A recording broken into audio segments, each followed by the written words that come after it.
Hi guys, so welcome to our first ever podcast by Nestspace, and I am your moderator Shay. And today I have here with me Dr. Crystal Asong, who was a medical doctor and turned to life purpose coach and founder of Awaken Academy, trainer and a speaker here with us today. So today we're going to talk about finding the right career by being yourself. So my first question to you, Dr. Crystal, since everyone knows that she's a medical doctor turned into a life coach, right? Why do you quit? Yeah, the magic question, right? Everyone's asking. Yeah, before that, I would like to say thank you, Shay, for the introduction. And also thank you to Nestspace for inviting me. Glad and excited to be here. So, yeah, as you mentioned, I was a medical doctor turned life purpose coach. I resigned from being a medical doctor last year in December, actually, so it's still quite recent. Yeah, I started my journey as a medical doctor in April last year. Oh. Yeah, so after 8 months into being a medical doctor, we call it housemanship. So being a junior doctor, we have to undergo this 2-year compulsory service called housemanship. Okay. Yeah, but I only managed 8 months.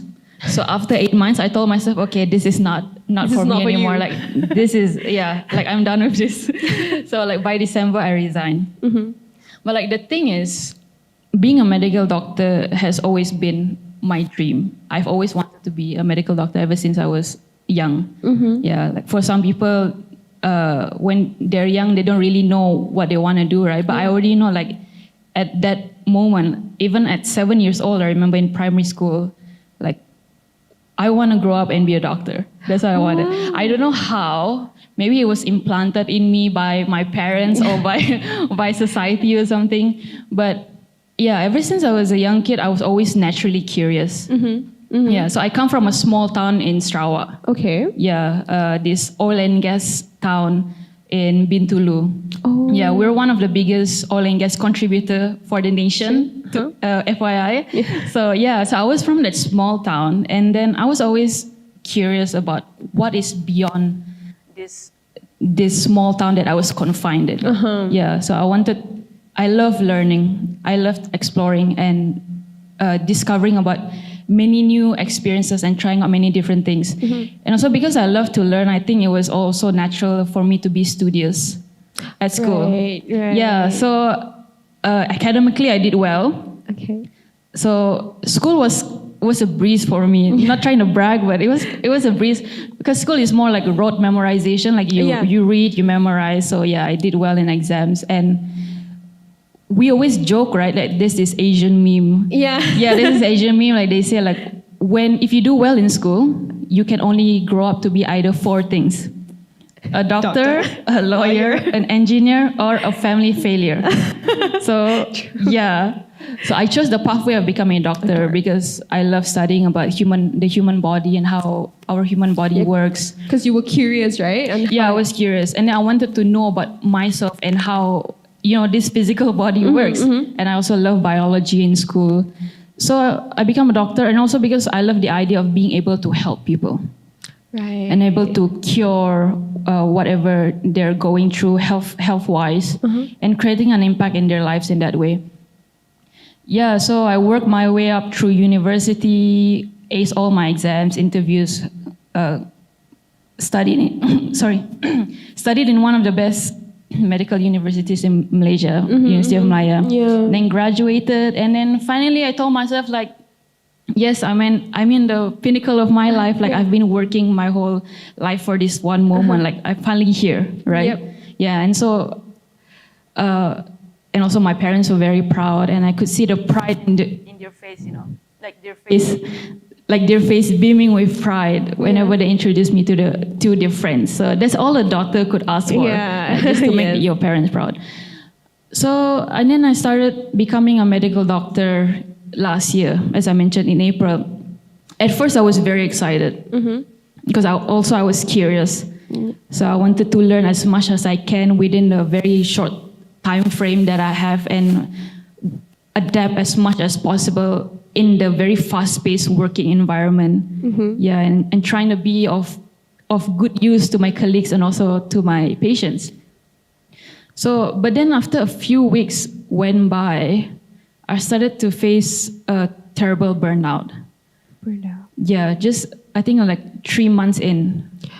Yeah. Also, I was in one of the hardest postings in housemanship. I was in medical posting. So in housemanship, you have 6 postings. Okay. So 6 postings, you have to each posting is a total duration of 4 months. Okay. Yeah. So 3 months in, had a serious burnout. I was drained. I had to wake up 5 a.m., be by the hospital at 6. If I'm lucky, I get to go home on time. If not, I have to stay back for another 2 to 3 hours. Which is what time? So you spend your days in the hospital almost 12 hours or more than 12 hours, is it? Yes, most of the time. Yeah. Because like there's a lot of pending work, and when the new shift comes in, like you don't want to just hand over unfinished work, right? You want to like finish them and then hand them over properly. Yeah. But because there was so much to do, and especially it's my first posting, like I'm still learning, still trying to adapt. It's almost impossible to complete it within the time frame that I was given. All right. Yeah. So like short shift is supposed to finish by 5. Long shift is supposed to finish by 9 p.m. 9 p.m. Yeah. So and then you have to get up again at 5 and then continue working the next day? Yeah. Wow. That's how the houseman life is. Yeah, wow. To be honest. Yeah, a sneak peek into the life of a houseman. Yeah, so that's what I had to go through, and also all of the housemen have to go through now. Yeah. So after a few months in, and then I started to ask myself the scary, dark question that I've been avoiding and trying to ignore for the longest time, which is this the right career for me? Have I made the wrong decision? And if I quit, does it mean that I've wasted 5 years of medical school? Yeah. And it's just not 5 years, because last year I was 26 years old. So my whole life was was working towards this one point, which is to be a doctor. To be a doctor, yeah. So if I resign, does it mean that my whole life has gone to waste? Right. Yeah. I understand that. It's more like, is it worth it to, after, going through all that and then you just quit? 26 years of life. Yeah. Yeah. After having a dream from like the age of 7 and then thinking that, okay, this is what I want to do. And then suddenly when you are at your dream, at the peak of that, and then you just figure out that, oh, this is not for me, right? Yeah. Okay, it must be really, really hard for you to come up with that question also, So how do you face that? So that's why I try to avoid it for the longest time. But like the thing is about life, I realize is that you don't know until you try. Yeah, right. That's you true. will never know if something is right for you or wrong for you until you experience it for yourself. True. Because for me, for the longest time, I always thought that being a doctor is what I wanted, is the right thing for me. But until I experience being a doctor, only then I am more aware, or like I realize, okay, maybe this is not for me. This is not what I thought, or this is not what I envisioned it to be. Like, what else is out there? So you start getting more curious about the outside world, right? Because you have known this. Yeah. You have known how is it to be a doctor, right? Okay, so that's the reason why you quit. It's really interesting because after all those years dreaming to be a doctor since small, and then you've been working so hard getting to that point, and then after 3 months of being it, and then you just, okay, I cannot do this. Yep. Yeah, it's very devastating. Actually, also you would question yourself about your self-worth, and then is this worth it? Also, right? Yeah. And because like being a doctor is, especially in our society, it's something that is, people look up to you. Yes. When you become a doctor, and when you resign, you have to receive a lot of, like backlash, a lot of judgment, stigma, not only from the medical fraternity, but also from society, from your own family members. So it's a lot to deal. And I think a lot of my colleagues, even though at some point I believe that they are also questioning their career, but this fear of feeling rejected in a way. is preventing them from taking the next leap. True. Yeah. And I realized this as well, especially after I resigned. So I resigned, and I knew that after I resigned, like I'm gonna face a lot of like backlash or judgment from other people. And I wanted to break this cycle. I didn't want this to continue. I always knew that I am more than what I do for a living. I am more than my career. And I wanted to teach people that. I wanted to create that awareness. And one of the things that I did was I started my YouTube channel where I posted videos of me resigning from housemanship, because I realized that there were very, very few videos about people quitting housemanship. Yes. There were a lot of videos about how to do housemanship. Yeah. When it comes to quitting, no one wants to do it. Yeah. Even though I know that there are people there who resign for sure, but they don't want to say it publicly because it's something that is deemed shameful.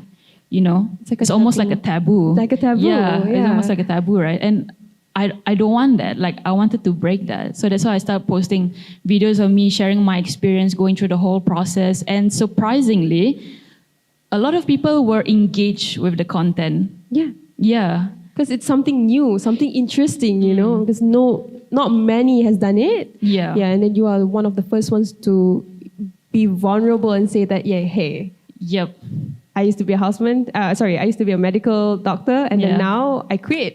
Yeah. So it's very brave of you to do that, and having that kind of content, putting yourself out there, and turn yourself to be. Is this also why you are so interested in being a life coach? Yes. Yeah. So after I posted all the videos, people were engaged, and then they started reaching out to me through social media, like personal DMs. Right. Sharing with me about their own struggles, like they're housemans themselves, and then they reach out to me. So they're talking about how they are going through housemanship, they're contemplating about quitting, like they're struggling, they don't really enjoy what they're doing anymore, and then they're asking me for advice or opinion. Yeah. So I try as much as I can to, to help them, to cater to them. But that moment also sparked the inspiration for me to like I told myself, like, why don't I make this as my new purpose, like as my career, since I've already gone through the journey and I've learned so much throughout my own process, and I've developed my own framework of how to, discover which career suits you. Why not I make it as my career and help other people? And so that's how I was inspired to do what I'm doing today, which is to be a life purpose coach. Oh, that's inspiring, though. I mean, it's such a brave first step, to do what you do now, and not only for those who were in the medical field. I mean, in any field, for those who actually thinking that, I have to do this, and then they're just so scared to break the cycle, to break the stigma of quitting and then finding a new job, trying new things, Yeah. Because in our society, especially Asians, I see that you have to get a great job in being corporate or be this and that, like based on the environment or the place you live. I mean, you grew up with your parents and how they ask you to be like, okay, you have to be a lawyer, you have to be this, you have to be that, and then if you don't get to that, but you don't live that expectation, you're considered as a failure. But for you to turn it around, turn 180 is just a brave thing to do. I really, really inspire. I really, really am so. Thanks. Inspired by you. Yeah. Okay, so as a life coach, right? What do you think, and how do you define the right career for a person? Yeah. So for me personally, like the right career for you is a career that is aligned with who you are. So no one person is the same. We are all different in so many ways, but also we are the same in so many ways as well. Oh yeah. I totally agree with that. Yeah. For example, like we are the same as in a sense that we all want to love and to be loved. True. We all want to do work that is meaningful and purposeful. We all want to live a fulfilling life. Yeah. But we all want it in different ways. Right. We all want to express our authenticity in different ways. Correct. Yeah. So we are all unique, you know. Mm-hmm. We all have our own unique talents, skills, strengths, personalities. We value different things. Sure. Yeah, what I value may be different from what you value, you know, and vice versa. So it's about discovering that part of yourself first before finding a career. Because the last thing that you want is going from job to job, you know, like job hopping, only to experience the same problem all over again. Right. Yeah, because I realized that some people, they go from this job and then to the next job and then to the next job, and they ask themselves, I mean, they don't really ask themselves why are they switching careers so often. Yeah, correct. You know? So they always look at the outside rather than the inside. Yes. They should have just reflect. They didn't have the time to actually reflect on what they want and what they value as an individual, but rather to just, you know, think about how the society perceive this career or this job to be a good one for them. Exactly. Yeah. So the thing is, we think the answer is out there, and so we go out there to find the answer. Right. But actually, all the answer is already within. Wow. It's already inside, actually. True. Yeah. Like all your talents, all your passion, your strengths, values, your personality is all in here. Yeah. I read this book the other day about career, and they say that according to research, they say that when someone wants to find a career, most of the time they will ask two questions. They will ask, how much is it paid? Right. And then, is it stressful? Right. Correct. Yeah. So people always tell you what to do. I mean, what job to take. But no one really tells you how to find a job in the first place. Like what job to take as opposed to how to find it in the first place. Yeah. So, as I mentioned, like we are all unique, and I think the problem about our society is ever since we were kids, you know, we were being put in a box. Yeah. For example, like in the education system or even in work culture. For example, in school, we put students in art stream in one class, science stream in one class. You're given an assessment or exam at the end of the semester, and you have to pass. If you pass, it means you're smart. If you don't pass, it means you're not smart. Right. But the thing is, we are all smart in our own ways. True. Yeah. School is just one part of intelligence, you know. They're trying to test your IQ, but we are more than that. Yeah. You know, we are a diverse being.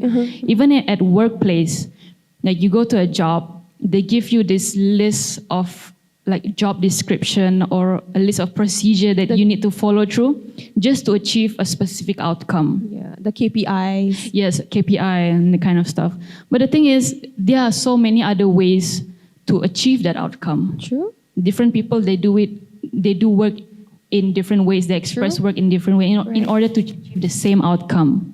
Yeah. You know, so we are all different. But the thing about our culture is we try to confine one another, and we try to make everyone like everyone else. Yes. Oh my God, I totally agree with you. And it's like, sad. Yeah, they don't value the individuality of us, you know, being an individual. Yeah. So because we do things differently, and then when someone does it different, it seems like a taboo. It seems like something that is you're against the odds. Yeah, it's like you're being frowned upon. Yeah. Like why are you doing that? You know? It's not supposed to be that way. You should do this. You must do this. Because it has been that way since the start, you know, because they've been, you know, trained to be that certain way is because it has always been that way, right? Nobody actually questions it. And so when one person questions and try to turn things around, and then it's like, whoa.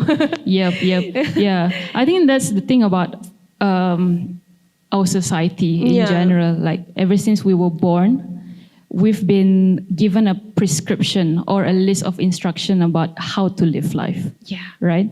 So ever since we were young, we've learned that we are born, we go to school to study, we go to university, we work, we get married, we work some more, we retire, and then we die. Yeah.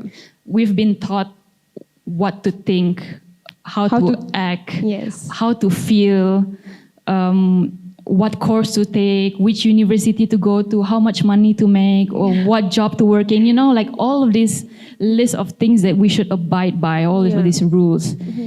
And because this belief has been so deeply ingrained in us, we never really question them. Yeah. Right? True. It's something, it's like something that is already prescribed, and it's something that we should just follow. So we never really think like, is this the absolute truth? Correct, yes. Yeah, and as a result, we go through life on autopilot. Yeah. Yeah. Yes. Even though we may not enjoy the work that we're doing, but we think like, okay, work is supposed to be like this. Work is not meant to be fun. It's supposed to be something that we just endure. Yeah. Something to pay the bills as a monthly paycheck. Yeah, like how, some of us would say, every work is stressful. They're like that. Yes.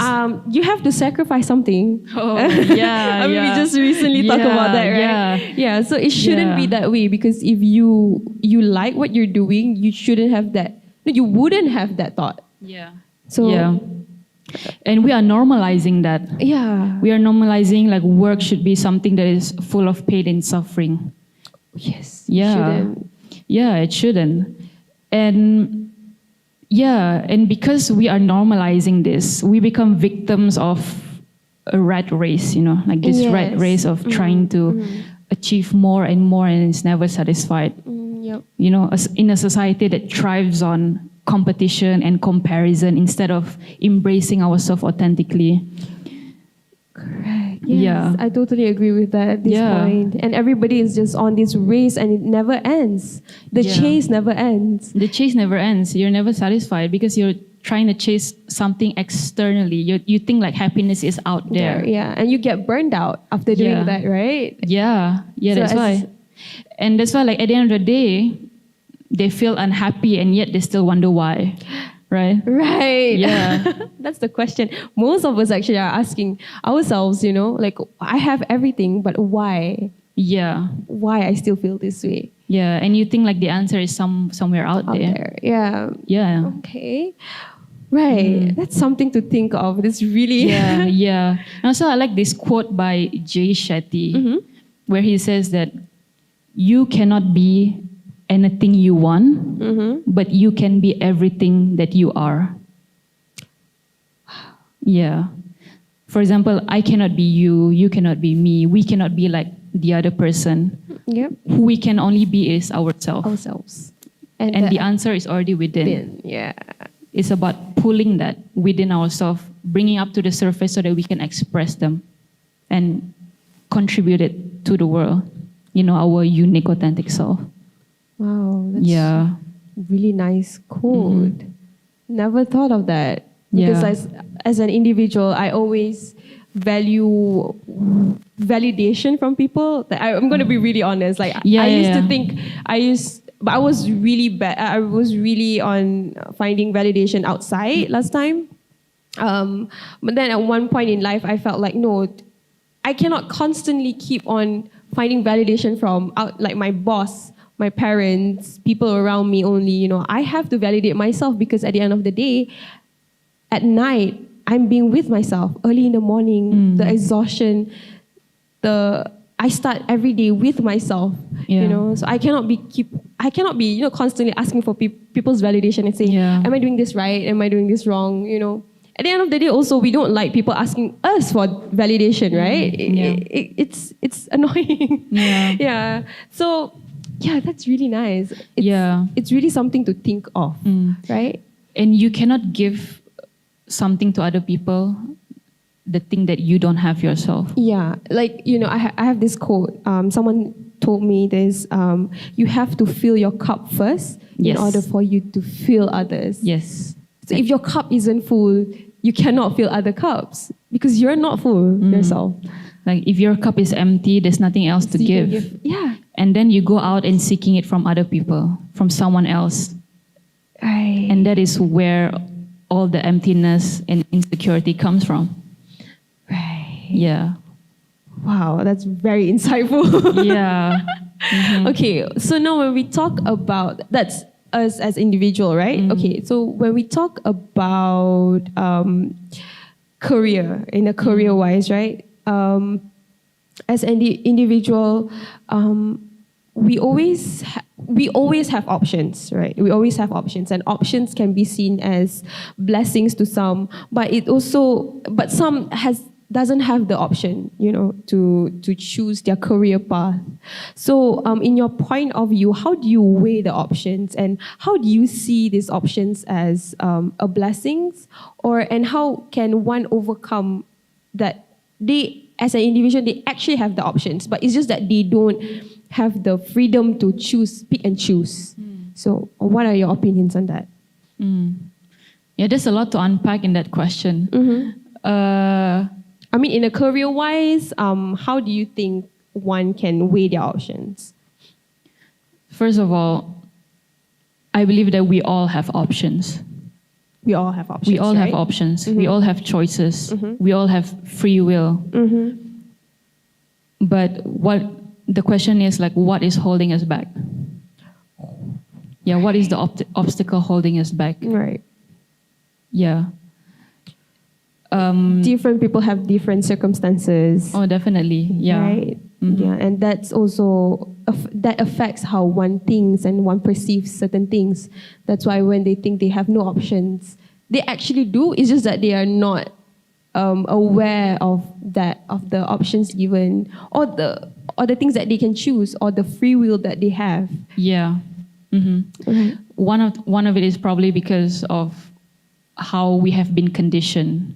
Like, we think that we are in this one career, we have this college degree, and we're meant to use it, or we're meant to be this until we die, and we don't have any other option, and we cannot change. Yeah, which is not true.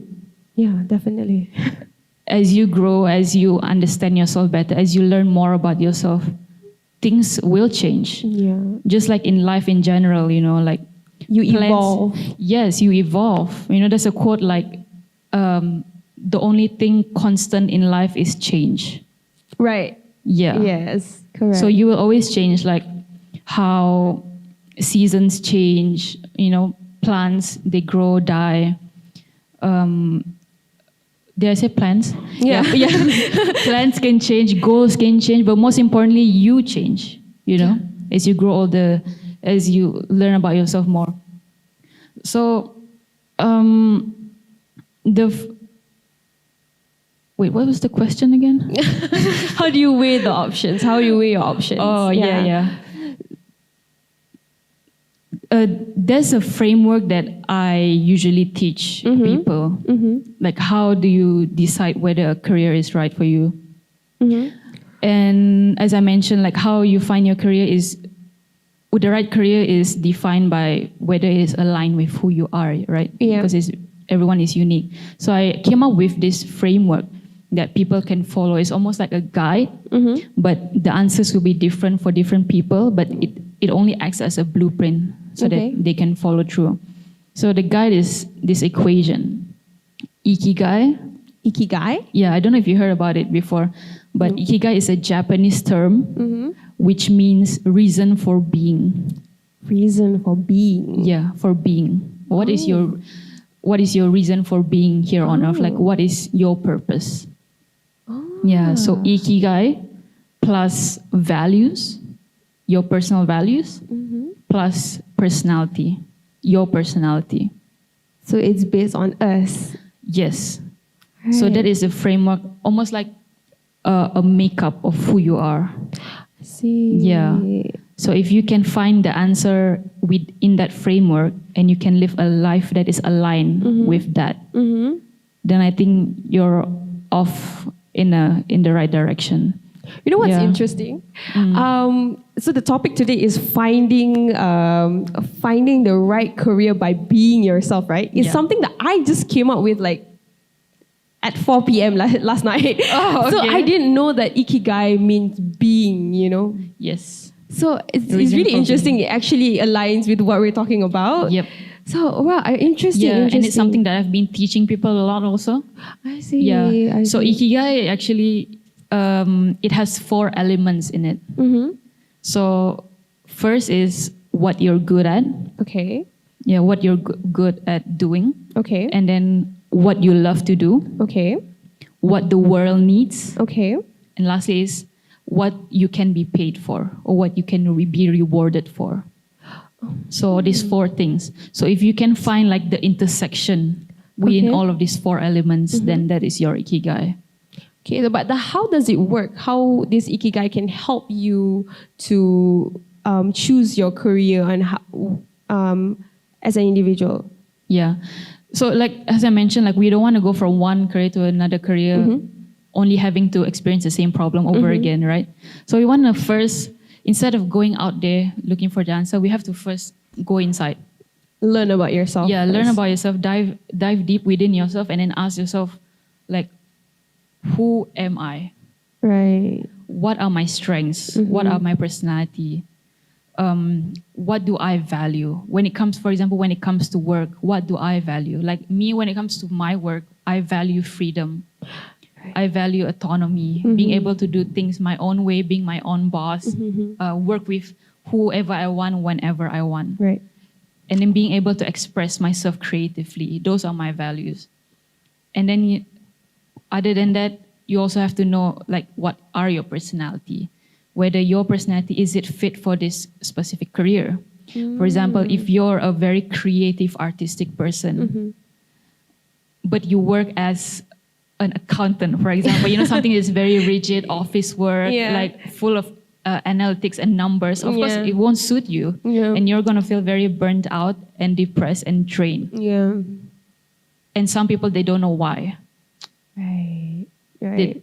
But why that happens is because it's not aligned with who you are. And that's why you have to know yourself first so that you can find a career that suits that. Right. Yeah. Yeah, it makes sense. It makes sense, though. You have to understand yourself first in order for you to choose which career path you want to decide to go with. Right. Yeah. Okay, so we have talked about the how one can choose the career that they want, right? How about when? When one knows is the right time for them to decide and plan, or like you say, framework their own career path. One, as a young adult, as our viewers, I'm sure most of them are young adults from maybe fresh grads out from high school, universities, and also one from people who already experience working, who's actually working right now, to switch and take the decision to, okay, I want to change myself. I want to try something new. So when is the right time? Actually, this answer can be applied to both actually, for like young working adults and also for, you say, like students. Yeah. So when is the right time is going to be different for different people. Yeah, because some people, they go through their college studies or they go through work, even though they don't enjoy it, they still can manage it. They still can tolerate. So they don't really mind. So the question about whether they should change careers or whether they should quit, it never crossed their mind. They're just going through the motions, but they feel fine. They get a monthly paycheck. They live the life that they're currently living and they're okay. But for some people, there comes a point where they go through the same motion over and over again until they reach a point, just like what I experienced, like I reach a point, I call this like the wake-up call. Okay. Like when life finally shakes you out of your slumber, your sleepwalking, your sleeping state when you're awake. And that is like the inner crisis that finally push people out of their normalcy, and they start to step back and reassess and ask themselves, like, is this the life that I want for myself? Is there more to life than this? What changes can I make? Yeah. So for different people, it's going to be very different. But for those who want to switch careers, but they are still maybe on the fence, for whatever reason, it could be financial reason or family or most of the time it's because of fear, you know. Yeah. Work environment also. Yeah, work environment. I usually like to ask them these 3 questions. Okay. So that they are more aware before making decision. So first is, what are the obstacles that is holding you back from taking the leap? Yeah. And then the second one is, so what are the obstacles? And then why is it preventing you? Why is the obstacle preventing you from taking the leap? Yeah, why is the obstacle preventing you from taking the leap? Second is, if you continue living the life, how will your life look like if you continue doing what you're doing? And will you regret it? Oh, this is some serious questions. Yeah. You have to sit down with yourself to answer yourself. You have to. No one else can answer. People can tell you what the answer is, but it is not their place to tell the answer. Yeah, and you have to really be honest with yourself. Yeah, and then the last question is, what advice would you give your younger self? Interesting. But how does what advice you give to your younger self relates to all the 2 questions? It's almost like imagine yourself in the future, then you get to advise your younger self. So if like you're currently living the life that you're living right now and you don't like it, you're not passionate about your work, you don't enjoy your job. So what advice can you give your younger self?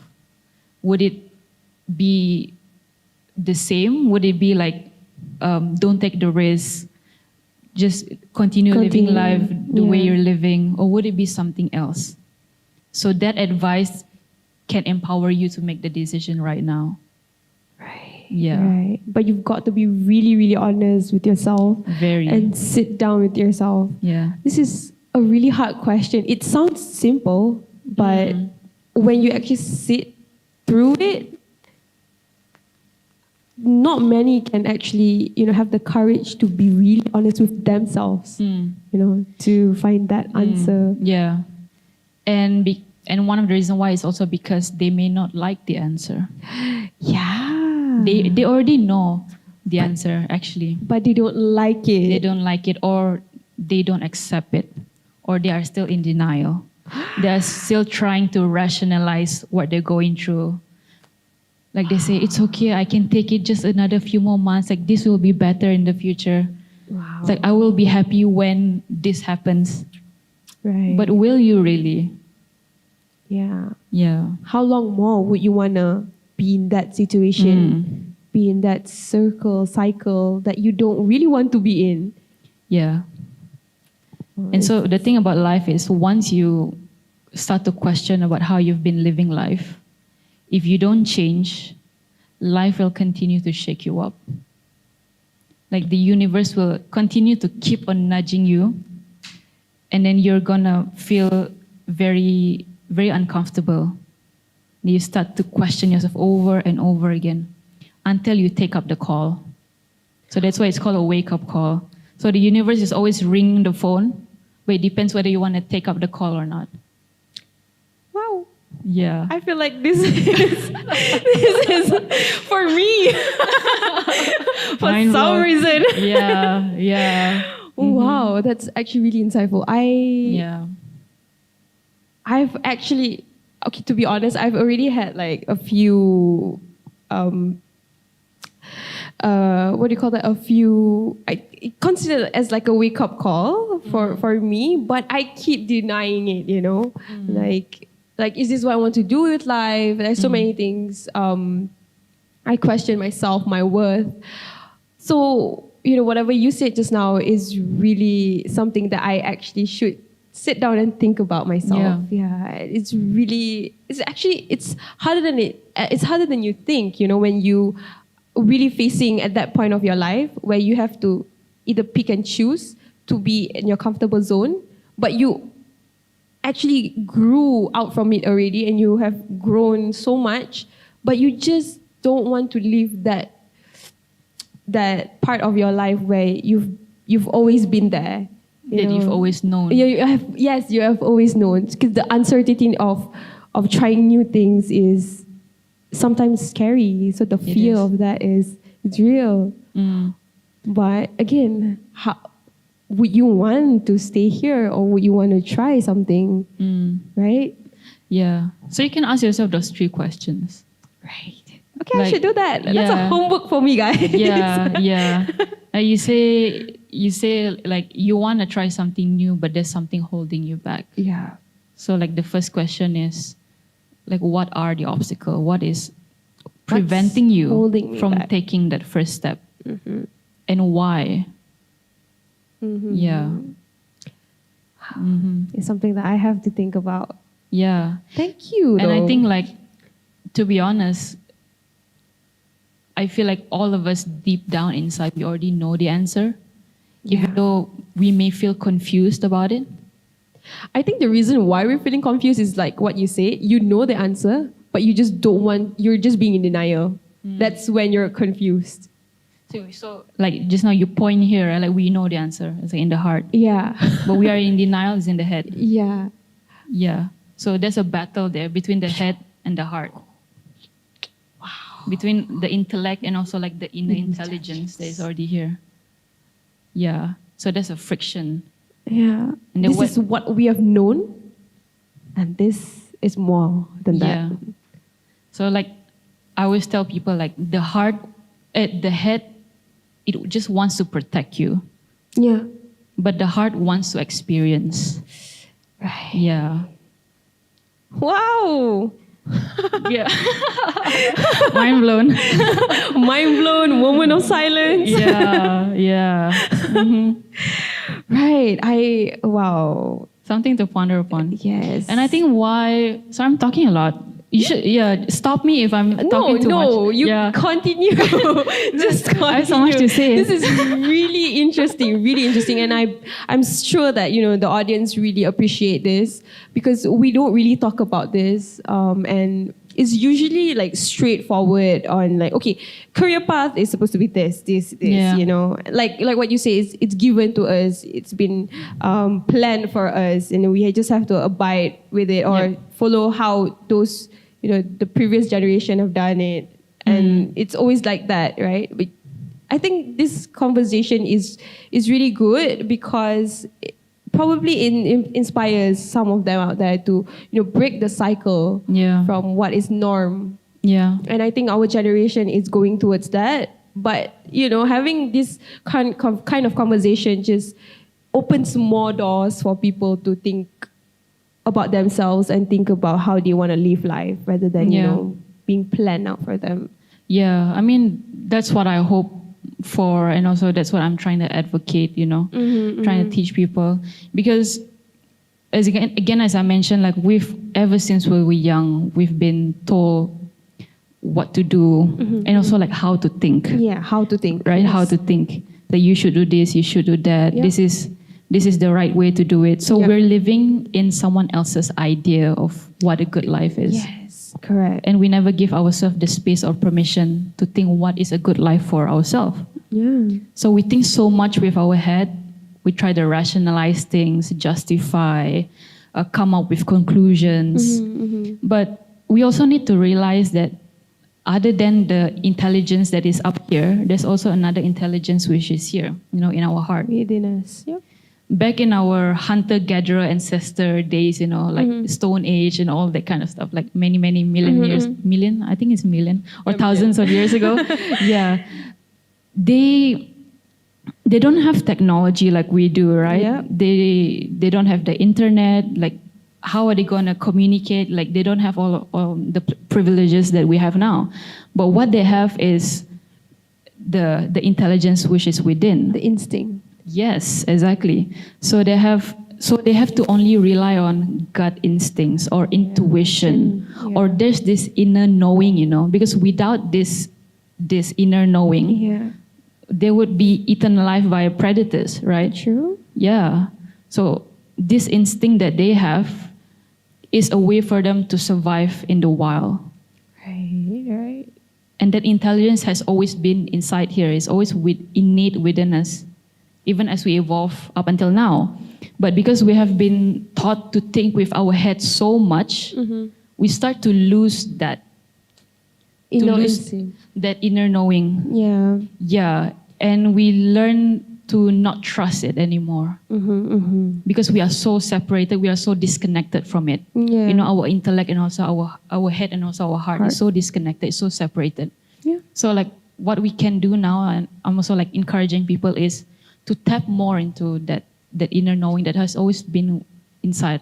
Yeah. You know? Because most of the time it won't be a loud voice or something very obvious, you know, because most of the time it will be like very subtle nudges or like little whispers. Yeah. You know, like when you ask yourself a question, then suddenly like there's this inner voice that tells you the answer, like it already knows. Yeah. But then the head is gonna say like, is it true? Is this right? What if that happens? You know, and start trying to justify because it's just trying to protect you. Yeah. It's just its job. Yeah. It's doing its job. Yeah, it's just doing its job, you know, as a good employee, it's just doing its job. Yeah, but they're just that. Like, it depends on how you use it. It can be a great servant or it can be a terrible master.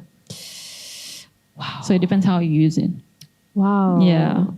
Okay, but now we're talking about how, you know, someone who is a young adult like us, and we have experience with working. What about those teenagers? What about how would they, you know, how can they be themselves and decide that they are more than what their parents tell them to, what their parents tell them to do? Yeah. How would you advise them, and how would you advise them to be brave to, you know, stick for what they believe in? Yeah. Especially in career choices or anything in life. Yeah.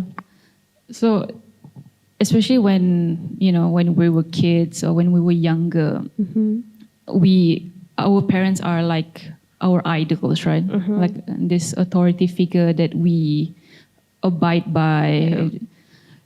And at the end of the day, you know, their intentions are pure. Yeah. You know, they're trying to protect us. They just want to make sure that we're safe, we're happy, and we have all that we need. But there comes a point where you have to be your own parent.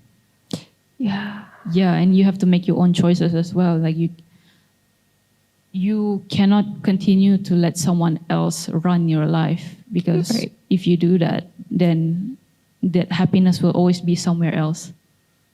You'll always be looking for happiness outside. Outside. Yeah. So what I can tell like teenagers especially is that they're still young. There's still so much more to explore in life. Yeah.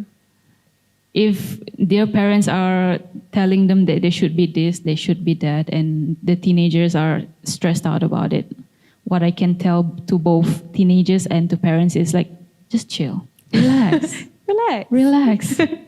You have so many more years to go. You know, there's no point about stressing out, trying to be better than someone else, because why we're feeling insecure is because we're comparing ourselves with other people. We're comparing ourselves with other people's timeline. Exactly. Like for Asians especially, you know, how our parents like, hey, you look at this person, you know, he's doing this, doing that. And then what about you? And then how the pressure and how sometimes our parents, I mean, they come, like you say, their intentions are pure, but sometimes it can be hurtful because they don't really value our strength that much sometimes, because you know the most you can be sometimes can be because they want more, so it's the least to them, you know. Like, have you ever heard, like, you know, some people say, oh, when I get 98, and then my parents will say, where's the other 2 points, right?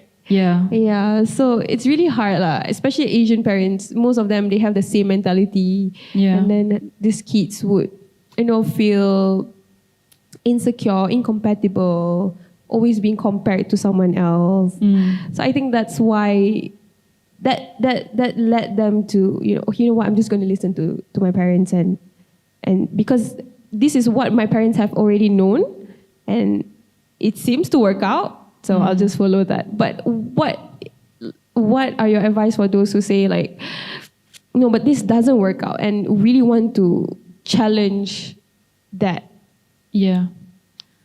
I mean, in your own experience also, right? As a medical doctor, you said that your parents were really proud of you. I'm sure there's there's some parts where when you quit, your parents have. Oh, definitely. Right? Yeah. So may I know in your family, are you the firstborn? Yes. Oh, okay. Let's go. The pressure must be really high. Yeah. So definitely. I mean, based on your experience, how do you overcome that? Yeah. So like I'm the eldest among my 3 siblings, and I'm also, because I come from Sarawak, from a very small community. I'm also one of the very few to become a doctor. And so that is something that not only my parents but my whole community are very proud of, because we're a tight-knit group, and so everyone knows everyone. Okay. So when I became a doctor, it spreads. The news spreads. You know? Yeah. So it was a lot of pressure for me when I was contemplating on resigning. And when I told the idea to my parents, they were very, very hesitant at first. They were very reluctant. But there came a point, like as I mentioned, like, are your fears bigger than your dreams? Or like, which one is more worthy? Am I going to continue down this path just because that is what my parent wants for me? And again, as I said, like our parents, they want the best for us, but also what they are advising us most of the time are based on their understanding of reality. Yeah, right. Because they have always known that. Yes. They never come out from that. And then probably because the environment also has known that for the longest time. So when someone wants to step out of it, it's scary, especially your child wants to go out to the world where you don't know whether this child is safe or not. Yeah. Oh, okay. Because your child wants to go out of something that you know nothing about. Yes. And that scares you, because what you want for your child is for them to be safe, Yeah. It's just good intention. Yeah. Also, I think because our culture, especially like Asians, we emphasize more about external achievements because we see that as a way for us to become more stable financially. Yeah. Right? Right. And most of the time we focus more on what we lack, our weaknesses. Yeah. For example, like we have 98%, but where's the other 2%? Well, what do you mean, Mom? This is already A. Exactly. Yeah. And I think that's a problem, That's a big problem because we are emphasizing so much on our weaknesses rather than trying to enhance our strengths. Correct. Yeah. So we grew up thinking that we're never going to be enough. Definitely. Yeah, we're never enough individuals. But like you said, at the end of the day, we're still a whole person, regardless of what we have out here, right? Yeah. And so we had a conversation before this, and when I asked you about how do you help those who keeps on failing, right? And then you said define failure. Yeah. So and failure is just a concept of one thinking that they fail something, but actually it could be a lesson for them. It could be something that they have to get out with, or maybe it's also a wake up call for them to get out from that situation and then probably move to another path, right? Yeah. So we never had the chance to think of it that way when we were growing up. Yeah, because society has their own definition of failure. Yes. And because that is how we define failure, we never try to reframe it in a different way, right? Because society usually say that when you don't achieve this certain award, accolade, grade, degree, whatever, it means you're a failure. If I quit my job, then that means I'm a failure. But for me personally, and again, as I mentioned, like there's no such thing as failure for me. Yep. Only either lessons for you to learn, or they are just detours trying to direct you into a better direction. Yes. Yeah, so it depends on how you reframe that. Yeah. And again, going back to like us trying to, people emphasizing so much on our weaknesses. right? Instead of seeing those as weaknesses, why don't we see them as someone else's gifts? So our strengths are our gifts. True. That is what makes us unique, our capabilities. But our weaknesses, instead of trying to focus so much on that weakness, why don't we try to enhance our strengths and then find someone else who can complement our weakness? Right. Because those weaknesses could be someone else's strengths or capability or gifts. Right. So we give it to them. We don't have to take their gifts. We already have ours. Right. So why are we so emphasizing on them? Yeah. That's one way to see it. Yeah, that's a good perspective. Never thought of it that way. It's really good. Okay, back to, as we say, like you say, when you quit from being a medical practitioner, right? And then the community was, questioning you, condemning you, judging you. Because I think the reason why they're judging is because they find what you have is a blessing. Like your experience is a bless, right? Because not many people can go up to that level being a medical practitioner, right? So, but how do we okay, let me put this in words. Yeah, sure. Take your time. How do we find these blessings? How do we see them as blessings? Because it seems to be a blessing for some people. However, it is not for some. It is just something that they just don't want it. They don't want it. Yeah. So, what are your advice for those people who think that, because obviously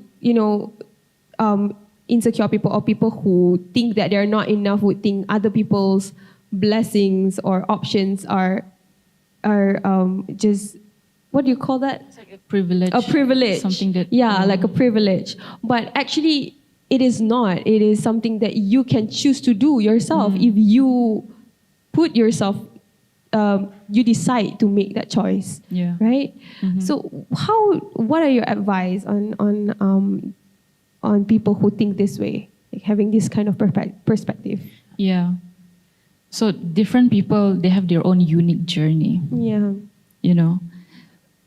And we are all different, again, as I mentioned, and we are all not meant to be the same. Like, your college degree says you graduated from medicine, and so you're meant to be a doctor. Right. But then you become a doctor and you realize that it's not what you want, it's not what you enjoy. Yeah. And it's okay. So change. But some people they're against that because they say, like, I'm privileged to have this career. Yeah. Like everyone else is fighting to have this career, so I should be grateful and I should just continue to persevere. Yeah. Yeah. And that is why so many people are unhappy. Yeah, exactly. Why so many people are burnt out, drained, depressed, anxious. Because they are becoming someone that they're not. Because they're living other people's dream, like you said. Other people's dreams, other people's idea of what they should do. Yeah. So for me, I see everything as a blessing. There's no such thing as a mistake in life or in the universe. It depends how you reframe it. Again, as just like failure, People say this is like bad luck. Yeah. But instead of seeing it that way, it's very demotivating, right? Yeah. Instead of seeing it that way, like everything is a blessing. Whatever you're going through is something that you're meant to go through. True. Yeah. So it's about how do you see that? Some people, they see obstacles as a hindrance. Yeah. Something that's preventing them from achieving their dreams. But instead of, and then they question themselves, they say like, why is this happening to me? It shouldn't be this way. Yeah. Instead of seeing it that way, what if we reframe it? What if we see obstacles as opportunities, as something that we can grow or learn from? Instead of saying, why is this happening to me? We can say to ourselves, what opportunity is trying to emerge, or what opportunity is trying to unfold from this situation? What are the lessons that I am meant to learn here? Yeah. Who do I need to become in this situation? Right. Yeah. Right. So when you shift that, nothing is a coincidence anymore. Nothing is bad luck anymore. It's always an opportunity for you to learn and to grow and to be better. Because one mistake or one failure that you went through is just another lesson for you to move on into a better direction. It's a way for you to understand yourself better. Like, okay, this didn't work out. What else is out there? Right. Right. Yeah. Because there's always an option. There's always an option to stop, make a decision for changing yourself, right? Yeah. And people say like we don't have a choice, that we are meant to be one career until we retire. It's just a concept. Right. It's just an idea. Right. It's just a belief structure that has been, just a belief concept that has been conditioned to us. Yeah. And because they are conditioned, it doesn't mean that they are absolute truths. They are just a relative truths. Right. Yeah. So truths can be different for different people, but how do you see it is the most important. Right. Right. Because I always see people with, different circumstances. Maybe they have, not to say a lot more hardships, but maybe, they grew up from a place where opportunities are not given equally. So they always say that, these people, they are here because they have privilege, and then after that, when those people have the option to choose not to choose the privilege, and then they will say, "Why are you being ungrateful?" Right? So it's usually we don't discuss about this kind of mindset.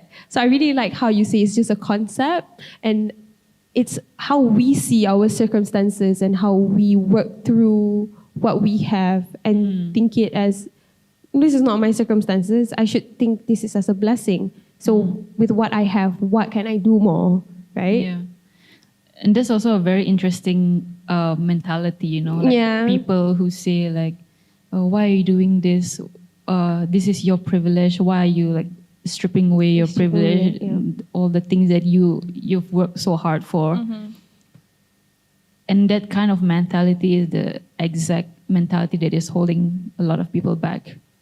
Right. Yeah, because there's two types of mindset, There's abundance mindset and there's also scarcity mindset. Right. Yeah, scarcity or lack mindset. Yeah. So this world, this universe is abundant. There's so much resources for everyone. There's enough for everyone. Yep. But when you come from a scarcity mindset, you always see everything as lacking, as struggling, and that's why you feel the need to compete with one another. Yeah. You always have to chase, and you always have to achieve more and more and more because it's never enough. Right. And you're scared that you won't get enough. Yeah. Yeah. So it's just about shifting that mindset. What if you can see it as, okay, there's other opportunities for me. There's an abundance of possibilities out there. Yeah. Let me go out and explore. Yeah. Yeah. Right. So it depends how you see it. Yeah, I hope someone out there would, with this mentality, would see in a different way and probably, change how you think, right? Yep. Maybe not to say change yourself, and you would change your life 100%, 180, but yeah, it's more on going out from that concept of lacking, scarcity mindset. Yeah. Thinking about all the abundance that you have, and then what can you do with it, and why is there more for you? Yeah. This is really interesting mindset. Yeah. Wow. Food for thought. Yes. A lot to think about. A lot to think about. Wait, this is just one episode, guys. Yeah. This is one episode and it can go deep. Yep. It's actually deeper than that. Mm-hmm. Yeah. Oh, it's really just interesting. Scratching the surface here. Mm-hmm. Yeah, it's really, really interesting that because most of us, we don't really have the time to think about all of these and, think about ourselves, right? We always think about the chase, the things that we have to achieve. And this whole concept of finding your career was supposed to be like, okay, I'm finding something out there. But now talking to you, it's like, oh wait, it's not out there. It's in here, right? It's me. I have to know me first in order for me to find things out there. Yep. Wow, it's something that it blows my mind, to be honest. Yeah. Because it's something that, I've already thought about it, but I'm sure some people only thought about it at the back of their mind and never express it out there. Yeah. And I hope that with this podcast, it goes to those people who really inspires to be something more than what they are right now. Yeah. And, explore more of themselves. Yeah. Right? Okay. So I have my last question for you. Since we're out of time, everybody. I hope that, you can come here more and we would discuss so much more about, ourselves, self-discovery, self-empowerment, things like that. I hope so. But before that, to end this podcast, I want to ask you, why is it important to find the right career? Yeah. So I like this quote by Oprah Winfrey, which is also my hero, where she says that everyone wants to fulfill their highest, truest expression of themselves as a human being. Right. So we all want to grow and express ourselves in the highest potential as possible, as authentic as possible. Right. Because when you do well, again, as you mentioned just now, like when your own cup is full, it overflows to other areas of your life. True. So when you do work that comes from your inner self, your inner purpose and fulfillment, it will flow to other areas of your life, like to relationships, to finance, to health and fitness. How it's gonna happen is a different matter, but what is gonna happen is that is gonna happen. Yeah. So when you're able to find a career that is aligned with who you are, that fills your soul, it fills your cup, you will feel fulfillment, joy, passion, you feel purpose. Because at the end of the day, that is all what we human beings want to achieve, Yeah. Yeah. And instead of feeling drained, like what most people feel at the end of the day after work, when we do something that we are actually passionate about or that fills us up, we feel more energized. Correct. Motivated. Yeah, more motivated. Like, there are times when we feel tired, right? But that's just because our physical body has a limit. Yeah. But our soul feels very energized. Yeah. The tiredness is worth it, Yes. Whenever I do things that I like, I wake up, even though I'm tired, I wake up feeling fulfilled. Like, yes. Like, oh yes, I've done this, Yeah. And I want to do more of it. Yeah. Yeah. And you actually, the tired is just physical, but mentally, you don't really feel tired. You just want to explore more and more and more of what you want. It's a different kind of tired, yes, right? Yes. It's not like the draining, like it's sucking your soul kind of tired. Yeah, it's fulfilling. Yes, exactly. So I usually teach people like there are 4 ways in how you can figure out if you have found your purpose, or like 4 signs. Like first is that thing or that activity, it makes you feel alive. Like as you said, like you're very excited to do it. Yeah, like it's the first thing that keeps you up in the morning, like gives a spring in your step. You know, that rapture or that bliss, that passion that you feel deep inside. You know, that aliveness. So secondly is you're in a state of flow.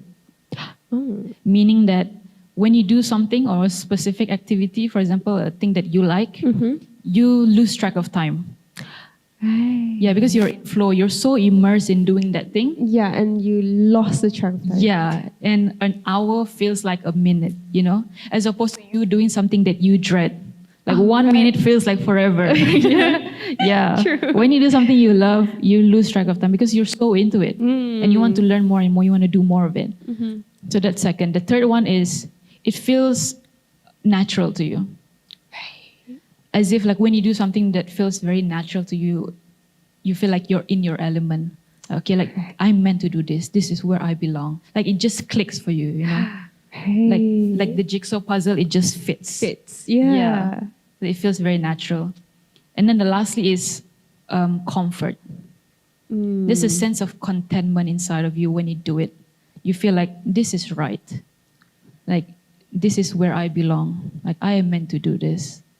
Like nothing else in the world matters anymore.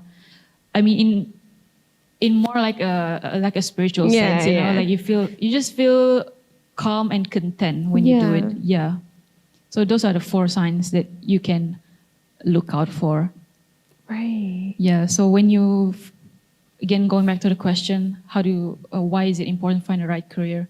So when you're able to find a career that is aligned with who you are, that comes from your inner soul, it will seep into other areas of your life. Yeah. But also one thing that I want to remind everyone is that your career or the work that you do for a living is just one area of your life. It doesn't define who you are. It doesn't define who you are. It's just one aspect of your life. You are one whole being. Your work is just one aspect.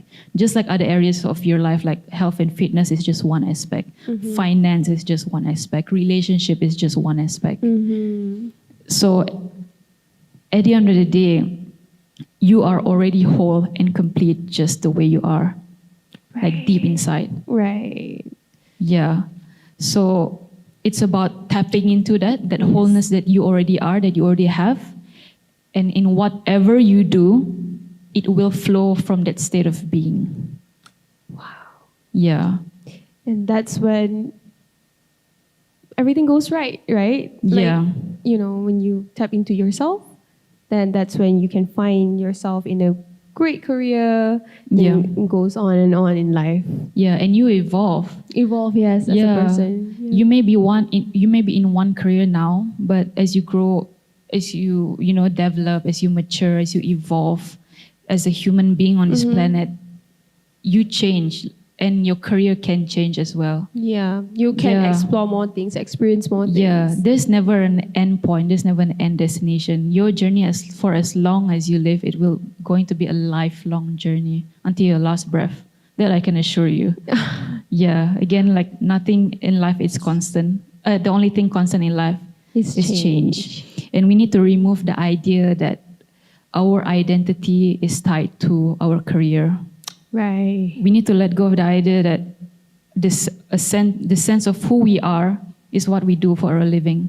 We are not our labels, our titles, our job roles, our occupation. We are more than that. And we have to be wary of that. So thank you so much, Dr. Crystal. It was a really thoughtful, deep conversation. A lot to ponder. Yes, a lot to ponder. For me. And for everyone as well. I mean, it's really interesting that you talk about your workshops and because you're a life coach, right? At this point, I'm convinced to make you my life coach. Oh, that's sweet of you. No, but really that's a good thing. Really true. I really appreciate that you come here with us and share your thoughts and your insights on this finding the right career by being yourself. more on actually finding yourself to find the right career. Yes, exactly. Right? Maybe we should change the title. But yes, again, thank you so much for spending time with us. Thank you so much to everybody who actually tuned into this podcast. And I think that's it from us. I hope to see you again, Dr. Crystal. And I hope to see you guys again in our next part of podcast. Thank you so much for spending time with Nestspace. And see you again next time. Bye. Bye. Thank you so much, Shay, and thank you to Nestspace as well. See you in the next podcast.